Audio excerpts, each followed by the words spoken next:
오직 예수님, 오늘도 복된 주의 날 주의 전에 나와 예배하는 여러분들의 심령과 영상을 통하여서 예배하는 우리 모든 사람들에게 그리스도의 은혜와 평강이 차고 넘치시기를 주님의 이름으로 축복합니다. 오늘 저는 우리가 많이 들었을 거예요. 누가복음 15장에 말씀한 탕자락에서 탕자의 비유에 대해서 말씀을 많이 들었는데, 오늘은 다른 측면으로 봤을 때 회개하는 자의 은혜라는 제목으로 하나님께서 주시는 은혜를 나누고자 합니다. 우리 본문의 내용은 너무너무 잘 알고 있죠. 한 집에 두 아들이 있었는데 어느 날 둘째 아들이 아버지를 찾아와서 얘기합니다. 아버지, 나에게 줄 분깃이 있잖아요. 유산이 있으니까 그거 미리서 땡겨주면 안 되겠습니까? 그래서 아버지가 승낙을 해가지고 재산을 띄어서 줍니다. 그런데 그 둘째 아들이 집을 나가가지고 호랑방탕해갖고 다 탕진을 해버리고 먹을 것이 없어가지고 돼지가 먹는 그런 사료도 먹을 것이 주는 사람이 없었습니다. 그래서 곰곰이 생각해보니까 우리 아버지 집에는 일하는 일꾼들도 많고 먹을 것은 풍족했는데 내 입장이 이거 무슨 꼴이냐 라고 생각을 해서 아버지와 하나님께 잘못을 뉘우치고 회개합니다. 그리고 집으로 돌아왔을 때 아버지는 그 아들을 박대하지 아니하고 예면하지 아니하고 있는 그대로 받아들입니다.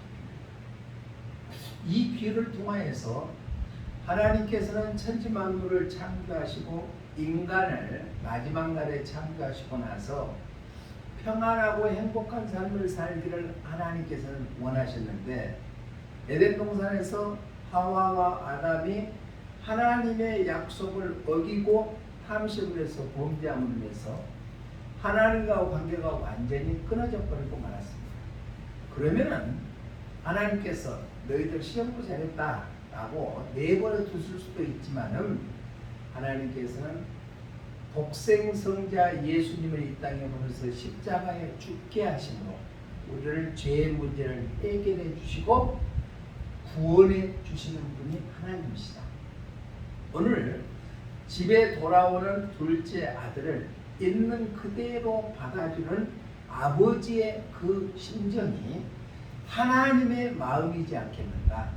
그 하나님의 마음을 통하여서 우리가 구원받고 우리도 천국에 대한 소망을 갖게 된 줄로 믿습니다.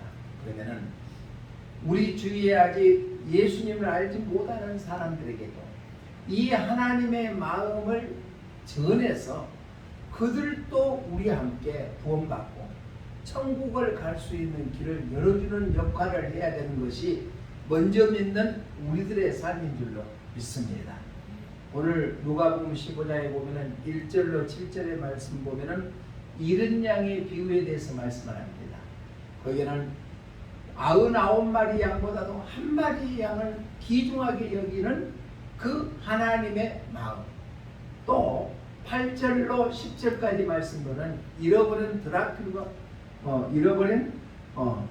드라큐마에 대해서 말씀하시면서 한 드라큐마를 찾기 위해서 온 집을 뒤지는 것. 또 11절로 마지막 절까지 말씀은 탕자의 비유를 통하여서 영혼에 사랑하는 마음을 나타내는 것이 누가복음 15장이다. 그러한 하나님의 마음이 있었기 때문에 우리같이 나같이 죄로 투성이는 우리를 하나님께서는 구원해 주시고 또 예수님을 믿게 해 주신 줄로 믿습니다. 그 은혜가 감사하지 않아요? 그러면 예수님 알지 못하는 자들에게 전해야 될 것 아니에요? 그러면은 회개하는 자의 그 은혜가 어떤 것인가? 첫 번째로 우리 본문 20절 말씀 한번 읽어봅니다. 20절 시작. 이에 일어나서 아버지께로 돌아가니라. 아직도 거리가 먼데 아버지가 그를 보고 측은히 여겨 달려가 목을 안고 입을 맞추니. 아멘. 하반절에 보니까 아버지께서 모든 재산을 다 탕진하고 거지 모습으로 돌아오는 둘째 아들을 어떻게 여겼다고요? 측은히 여겼다. 그래서 냄새나는 그 아들을 안고 기뻐 뛰었다는 얘기입니다. 이게 바로 회개하고 돌아오는 자, 죄인이 회개하고 돌아오는 자에게 베푸시는 은혜인 줄로 믿습니다. 그렇기 때문에 우리가 예수님을 믿고 살아가는 사람들은 회개해야 된다는 얘기입니다. 회개하지 아니하면은 하나님께서 용서도 없습니다. 그런데 회개하는 자에게 베푸시는 그 은혜는 첫 번째로 측은히 여겨주신다. 측은히 여겨주신다는 얘기에서는 죄인들을 긍휼한 마음으로 여겨주신다는 얘기입니다. 이게 하나님의 마음이십니다. 이게 측은이라는 성경의 원어의 뜻을 보면은 심장, 창자, 마음에서 유래되는 그러한 단어인데 간절히 열망하다. 그러니까 하나님께로 죄인이 회개하고 돌아오면은 하나님께서는 외면하지 아니하고 박대하지 아니하고 측은한 마음으로 긍휼하심으로 받아주신 분이 바로 하나님이시다. 동정심을 느끼다. 이것은 바로 아들처럼 동정감을 느끼게 하는 것이 하나님의 마음이고 회개하는 자에게 베푸시는 은혜인 줄로 믿습니다. 그게 바로 하나님의 마음이다. 그 하나님의 마음을 탕자의 귀를 통하여서 오늘 아버지의 그 모습 속에서 찾게 해주시는 분이 바로 하나님이시라는 얘기입니다. 예수님께서는 공생애를 하실 때 바로 긍휼히 여기는 마음을 엄청나게 갖고 계셨습니다. 마태복음 9장 35절의 말씀에 보면은 목자 이런 양 같은 자에게 측은한 긍휼함을 베푸신다고 했습니다. 함께 읽어봅니다. 시작. 우리를 보시고 불쌍히 여기시니 이는 그들이 목자 없는 양과 같이 고생하며 기진함이라. 또 그뿐만 아니라 마태복음 14장 14절의 말씀 보면 오병이어를 베풀었을 때 병자를 보고 불쌍히 여기셨다. 함께 읽어봅니다. 시작. 예수님께서 나오사 큰 무리를 보시고 불쌍히 여기사 그 중에 있는 병자를 고쳐주시리라. 또 마태복음 15장 32절에도 보면은 4,000명을 먹일 때 바로 줄이는 자에게 불쌍히 여기셨다. 마태복음 15장 32절 시작. 예수님께서 제자를 불러 이르시되 내가 무리를 불쌍히 여기노라. 그들이 나와 함께 있으니 이미 사흘이면 먹을 것이 없도다. 길에서 기진할까요? 굶겨 보내지 아니하리라. 또 마태복음 20장 24절의 말씀 보면은 맹인을 치료해 주실 때 긍휼하겠다.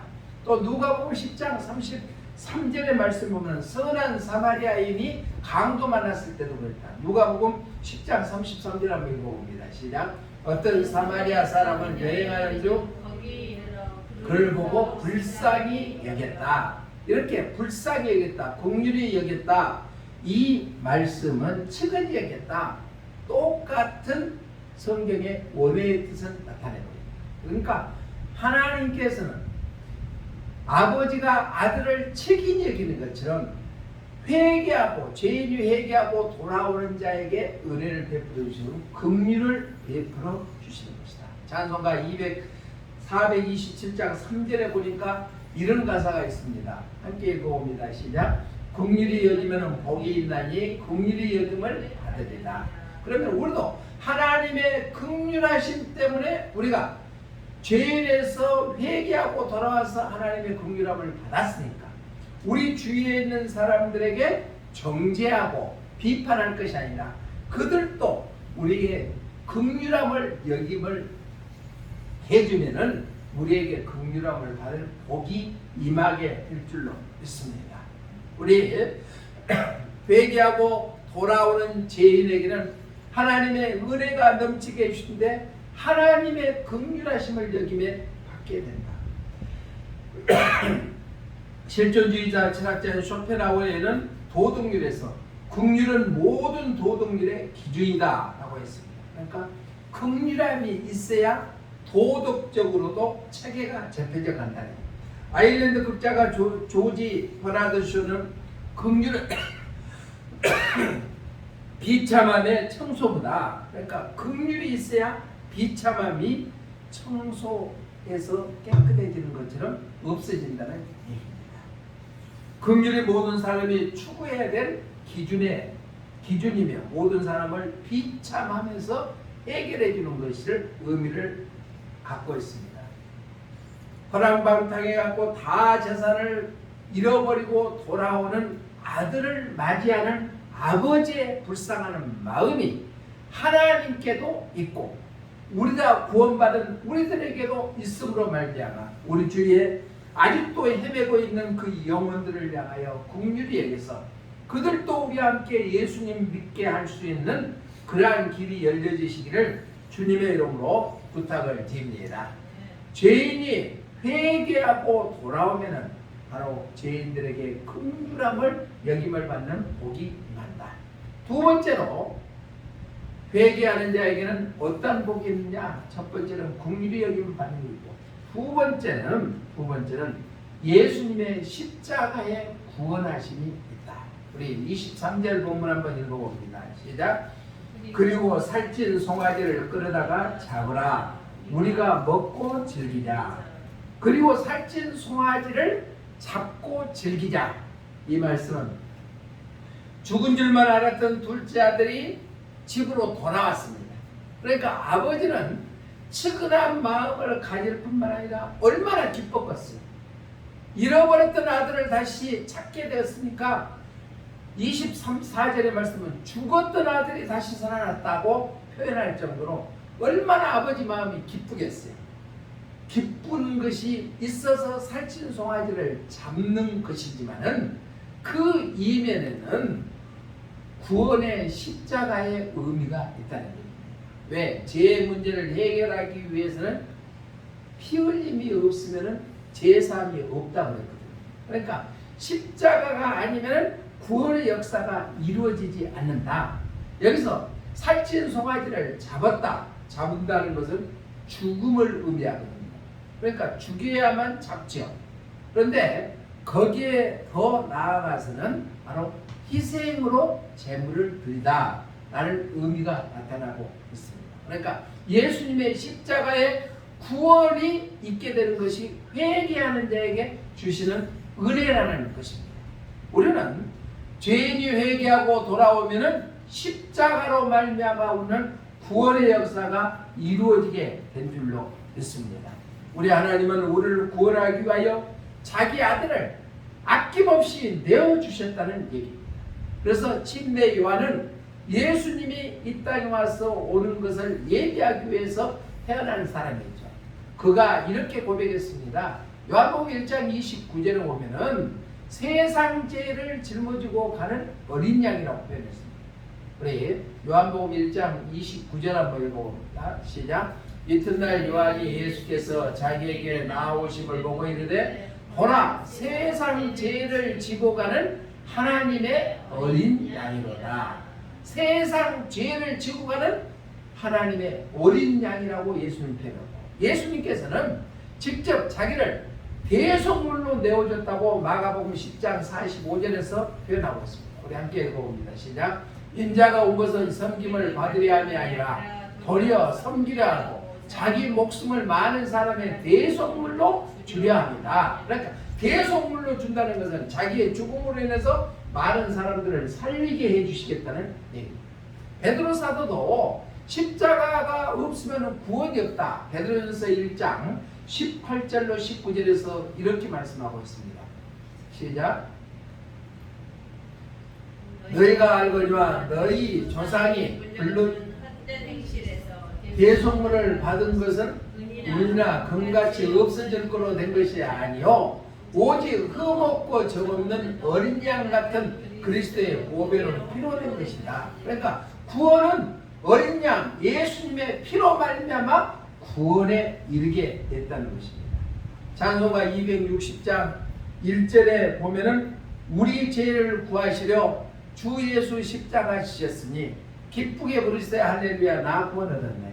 그러니까 우리의 죄를 구하시려고 예수님께서 십자가를 지어서 피를 흘리셨기 때문에 나 구원받았다는 얘기입니다. 예수님의 십자가 구원이 없으면 우리는 구원받을 수가 없다는 사실을 우리는 기억해야 될 줄로 믿습니다. 자, 과학자들은 눈에 보이는 것이 거시세계라고 합니다. 눈에 보이지 않는 것은 미시세계라고 하거든요. 그런데 미시세계에 17개의 입자가 있다고 합니다. 그래서 서로 상호작용을 하여서 우주 만물이 만들어졌다고 하는데 그 중에 한 입자가 광자라는 얘기입니다. 그 광자의 특징과 또 역할을 보면은 파동과 입자가 동시에 이루어지는데 질량은 없다고 합니다. 그런데 모든 17입자를 서로 매개하는 역할을 해주는 것이 광자라 우주에서 가장 빠르게 움직이는 것이 광자 입자라는 얘기입니다. 모든 입자들 사이를 제한 없이 매개하는 것이 바로 광자였는데 광자의 성격은 예수님의 모습을 볼 수가 있다. 예수님은 세상의 빛이라고 했죠. 온 세상을 구원하시기 위해서 세상에 오시는 그 분이 예수님이시다. 오늘 아버지가 둘째 아들이 죽었다가 다시 돌아와서 기쁨으로 살찐송아지를 잡는 것은 바로 이면적으로 봤을 때는 예수님의 십자가 구원의 역사가 있다. 그래서 회개하고 돌아오는 자에게 은혜는 첫 번째는 하나님의 긍휼하심이 있을 뿐만 아니라 더 나아가서는 예수 십자가로 구원받게 된 것이다. 그래서 우리는 내가 예수님을 믿음으로 구원받고 죄인이 회개해서 하나님의 자녀가 되었으니까 아직도 우리 주의 예수님 알지 못하는 자들에게 복음을 증거하여 그들도 우리와 함께 주님의 품으로 돌아오게 하는 그러한 일들을 감당하시기를 주님의 이름으로 축복합니다. 회개하는 자의 은혜 첫 번째는 바로 긍휼의 여김을 받는다. 두 번째로는 예수 십자가로 구원받게 된다. 세 번째로는 존귀하게 여김을 받게 된다는 얘기입니다. 우리 본문 22절 말씀 한번 읽어봅니다. 22절 시작. 아버지는 종들에게 이르되 제일 좋은 옷을 내어다가 입히고 손에 가락지를 끼우고 발에 실을 신기라. 자, 아버지의 재산을 다 탕진하고 돌아오는 아들이에요. 그러면서 그 둘째 아들은 생각에 집에 들어왔을 때는 자기는 아들이라고 인정받지도 않고 종으로 살겠다는 그런 마음으로 회개하는 마음으로 돌아왔다는 얘기입니다. 그랬더니 아버지가 친근히 여기어서 긍휼함을 베풀어 주시고 또 그뿐만 아니라 살찐 송아지를 잡아가지고 잔치를 베풀고 십자가에 구원을 얻게 하고 그뿐만 아니라 오늘 22절에 보니까 가장 좋은 옷을 입혔다는 얘기입니다. 가장 좋은 옷은 뭐예요? 아버지 옷일 거예요. 그 아버지 옷은 바로 존귀함을 의미하죠. 또 그뿐만 아니라 손에 가락지를 끼었다. 가락지를 끼었다는 것은 귀한 것을 의미하죠. 보석을 의미하죠. 또 신을 신겼다. 이것은 그때 당시에는 종들은 신발을 신고 다니질 않았습니다. 그러니까 주인들만 신발을 신었다는 얘기예요. 그러니까 종의 신분에서 이제 존귀한 아버지의 아들로 인정을 해줬다. 그래서 회개하고 돌아오는 자에게 은혜를 베풀어 주는 것은 이제까지 어떠한 삶을 살았던 것에 상관하지 아니하고 존귀케 해주는 놀라운 역사를 경험하게 될 줄로 믿습니다. 우리도 죄인으로서 죽을 수밖에 없었잖아요. 그러는데 예수님을 믿음으로 말미암아 천지 만물을 창조하시고 복의 근원 되시는 하나님을 누구라고 불러요? 아버지라고 부를 수 있는 특권을 우리에게 주어져서 하나님의 자녀가 된 게 된 줄로 믿습니다. 회개하고 돌아오는 자의 은혜는 하나님께서 우리를 존귀케 여겨주시게 된다는 얘기입니다. 이 세상 살면서는 세상 사람들과 어울려 살기 때문에 별 볼 일 없게 생각할 수도 있습니다. 그러나 이 세상이 끝날 때 인류의 종말이 오거나 개인의 종말이 왔을 때 우리는 하나님의 품으로 들림받게 될 줄로 믿습니다. 천년왕국에 입성하게 된다는 얘기입니다. 얼마나 존귀한 자로 여김을 받게 됐냐. 이 세상 살 때는 없이 살고 또한 병들고 힘들고 그렇게 살아왔지만은 우리가 천국에 갈 수 있는 특권을 주어지게 된다는 얘기입니다. 로마서 8장 16절에 17절에 보면은 천국의 상속자가 된다고 말씀하고 있습니다. 우리 함께 읽어봅니다. 시작. 성령이 친히 우리의 영과 더불어 우리가 하나님의 자녀인 것을 증언하시나니 자녀이면 또한 상속자고 하나님의 상속자요 그리스도와 함께한 상속자니 우리가 그와 함께 영광을 받기 위하여 고난도 함께 받는다. 우리가 구원받은 하나님의 자녀이기 때문에 성령께서는 친히 우리의 자녀인 것을 증언해 줄 뿐만 아니라 상속자, 하나님의 상속자로 여김을 받게 됩니다. 얼마나 귀한 존재입니까? 또 베드로 사도는 베드로전서 2장 9절에서 우리는 왕같은 제사장이라고 표현을 하고 있습니다. 거룩한 나라의 백성이라고 했습니다. 우리 함께 읽어봅니다. 베드로전서 2장 9절 시작.